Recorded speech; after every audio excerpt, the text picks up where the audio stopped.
उत्तर प्रदेश के झांसी जिले के एक छोटे से गांव बसोबई में एक सनसनीखेज घटना सामने आई है। एक युवक जिसने पहले से 2 शादियां कर रखी थी, तीसरी शादी की तैयारी चल रही थी। यह घटना पूरे क्षेत्र में चर्चा का विषय बन गई है और लोगों के बीच इस पर तरह तरह की चर्चाएं हो रही हैं। यह युवक उत्तर प्रदेश के जालौन जिले का रहने वाला है और पहले से ही 2 पत्नियों का पति था। उसकी पहली 2 शादियां कुछ साल पहले हो चुकी थी। बावजूद इसके उसने तीसरी शादी करने की योजना बनाई थी।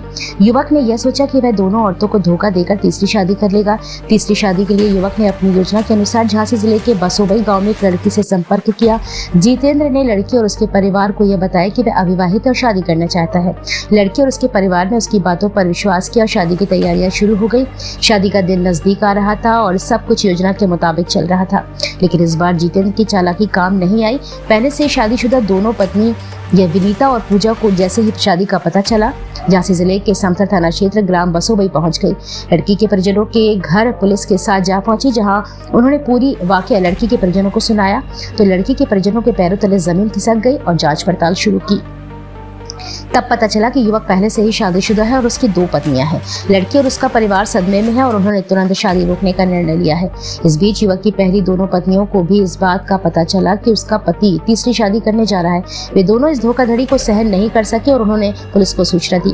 पुलिस ने तुरंत कार्रवाई की और दोनों पत्नियों को साथ लेकर उस गाँव में पहुंच गई जहाँ शादी हो रही थी। शादी के दिन जैसे ही मंडप में रस्में शुरू होने वाली थी, पुलिस और युवक की दोनों पत्नियां वहां पहुंच गई। उन्होंने युवक जितेंद्र के बारे में सच्चाई सबके सामने बताई। ये घटना बेहद नाटकीय थी। युवक की दोनों पत्नियों ने धोखे से शादी करने के मामले को उजागर किया। लड़की और उसके परिवार के लिए यह एक बड़ा झटका था, लेकिन उन्हें समय रहते सच्चाई का पता चल गया। मौके पर पहुंची संपर्क पुलिस ने अपना पल्ला झाड़ते हुए युवक का उनके थाना क्षेत्र के गांव में शादी न करने का हवाला देते हुए युवक के खिलाफ इस थाना क्षेत्र में जहां की दोनों पत्नियां रहने वाली हैं, धोखाधड़ी का मामला दर्ज करने का हवाला दिया है। युवक धोखाधड़ी, विवाह कानून का उल्लंघन और महिलाओं के साथ छल करने के आरोप लगाए हैं।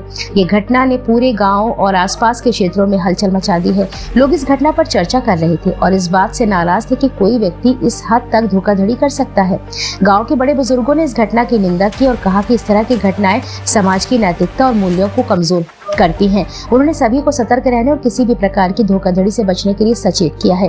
लड़की और उसके परिवार के लिए यह बेहद कठिन था। वे सदमे में थे और उन्हें ये समझ नहीं आ रहा था कि कैसे वे इस धोखाधड़ी का शिकार हो गए। गाँव वालों ने उनका समर्थन किया और उन्हें सांत्वना दी। पंचायत ने भी उनके साथ खड़े रहने का आश्वासन दिया और युवक के खिलाफ सख्त कार्रवाई की मांग की है। यह घटना समाज के लिए एक महत्वपूर्ण सबक है। यह दिखाता है कि धोखाधड़ी और छल कपट से कोई लाभ नहीं होता। सच सामने आ ही जाता है और गलत करने वालों को उसकी सजा मिलती ही है। यह घटना समाज में ईमानदारी और सच्चाई के महत्व को रेखांकित करती है। क्या नाम है, कौन गांव से है और क्या मामला हो गया यहाँ पर? मेरा नाम अजीत कुमार है, मैं ग्राम बसोबई का हूँ। यहाँ पर ये मामला हुआ है सर कि एक शादी थी यहाँ हमारी चचेरी बहन की। तो यहाँ पर 2 महिलाएं पुलिस के साथ आईं, तो उन्होंने यहाँ पूरी तैयारी थी, खाना बन गया था, टेंट वगैरह सब कुछ खर्चा हो गया। हाँ, सारे रिश्तेदार आ चुके थे। आज के दिन तिलक था, मतलब टीका था आज के दिन। तो उसमें फिर 2 महिलाएं आईं पुलिस के साथ में, तो उन्होंने मतलब ये बताया कि मैं इनकी पहली पत्नी हूँ और एक महिला और थी, तो वो बोली मैं इनकी दूसरी पत्नी हूँ। तो हम लोगों ने सारे रिश्तेदारों में हलचल मच गई, अफरा तफरी हो गई कि भाई 2 शादी पहले से हो चुकी और ये बंदा तीसरी शादी यहाँ रचाने। नहीं, कोई जानकारी थी इसके बारे में, कोई जानकारी नहीं थी हम लोगों को। जब ये महिलाएं 2 महिलाएं वहाँ से आईं, उन्होंने अपने आप को शादीशुदा उनकी जितेंद्र की पत्नी बताया। तो फिर हम लोगों को ये इस चीज़ को संज्ञान में लिया। सारे रिश्तेदार देखे, पुलिस आई, पुलिस ने ये शादी रुकवाई है कि भाई अब वहाँ शादी नहीं करना। हम लोग भी अब वहाँ शादी करना नहीं चाह रहे हैं। और इन 2 महिलाओं ने हम लोगों को सारी घटनाएं अपनी बताई हैं कि वो पहले से हमें चीट कर चुका है, धोखा दे चुका है, दूसरी पत्नी भी रखे हैं, उनसे बच्चे भी हैं और तीसरी लड़की की ये ज़िंदगी खराब होने जा रही थी। तो इसलिए हम लोगों ने यहाँ पर शादी रुकवा दी है। बस ये चाहते हैं कि जो इन्होंने हमारे यहाँ से दान दहेज जो लिया है, मोटरसाइकिल दी गई थी, एक अंगूठी दी गई थी और कुछ नगद भी दिया था 50,000 रुपए के लगभग, तो वो सारा ये वापस हो जाए। इस लड़की को गरीब व्यक्ति हैं ये लोग, हम लोग भी सभी गरीब व्यक्ति हैं और इन लोगों ने इस तरीके से मतलब फ्रॉड करके हम लोगों को सीधे साथ उस पर इतनी कार्रवाई होना चाहिए सर कि आगे चल के किसी भी लड़की की, किसी की बहन बेटी की ज़िंदगी खराब ना कर सके सर। उस पर बहुत आपने ये संबंध किया था, वो कहाँ के रहने वाले हैं? ये ईट के रहने वाले थे। क्या नाम है उनका? जितेंद्र नाम था। तो अपनी चाची के साथ नहीं, अब वहाँ नहीं शादी करेंगे और उन पे कार्रवाई सख्त से सख्त कार्रवाई हो, ताकि वो किसी और को, हम लोग तो अभी जैसे बनते हैं तैसे अब इस बिटिया को निकाले दे रहे हैं, किसी और की बिटिया की भी ज़िंदगी खराब ना हो, उस पर काफ़ी कार्रवाई होना चाहिए। क्या नाम है आपका? क्या घटना हुई है? पूजा। क्या घटना हुई है आपके? हमारे पति तीसरी शादी कर रहे थे बसोई गांव में। कहाँ रहती हैं आप? जिगनी राठ राठ में रहती हैं। जिगनी में रहते हैं। राठ हमारा मतलब मोहल्ला है, कस्बा है। तो आपसे दूसरी शादी की है क्या? हाँ, हमसे दूसरी शादी की थी। तो आपको पता नहीं था कि उनकी पहले शादी हो चुकी है? हमें पता था, पर हमसे एक शादी की गई थी कि पहली पत्नी मर चुकी है, उसकी एक लड़की है। आपके बच्चे हैं? हमारी एक लड़की है। तो यहाँ पे दूसरी शादी कर रहे थे? यहाँ पे वो तीसरी शादी कर रहे थे बसोई गाँव में।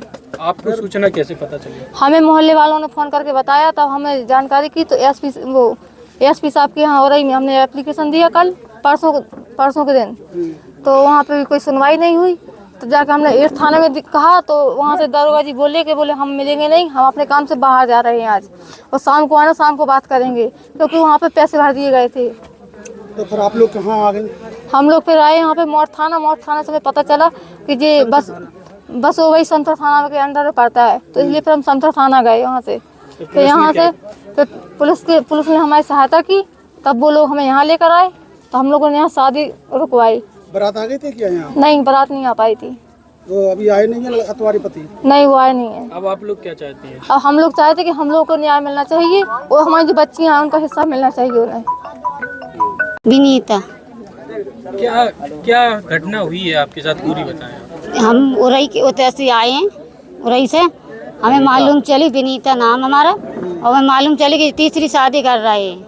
कौन कर रहा था? जीतन शादी कर रहे थे तीसरी। आपके कौन है वो? हमारे पति है। अच्छा, आपकी शादी कब हुई थी और दूसरी कब हुई? हमारी 2014 में शादी हुई थी, 11 फरवरी को। हाँ, हमारी 2 लड़की हैं, एक लड़की हम रखें, एक लड़की ससुराल में है। दूसरी शादी कब कर ली फिर? इनने कर ली 7 साल बाद। 7 साल बाद? उनके कितने बच्चे हैं? उनकी एक लड़की है। फिर यहाँ क्या कर रहे थे वो? जो तीसरी शादी करने आए थे इधर पे। किस गाँव में? बसोबई में। फिर आपको कैसे जानकारी है? हमें मालूम चलो, सो हम इधर पे आए। तो साथ में रहती हो क्या आप दोनों? नहीं, अलग अलग रहते हैं। बता मालूम पड़ी हमें कि शादी है, तो हम हमारे आ गए। आपको कब पता चला कि इनकी दूसरी शादी हो गई? हमें कल ही पता चला।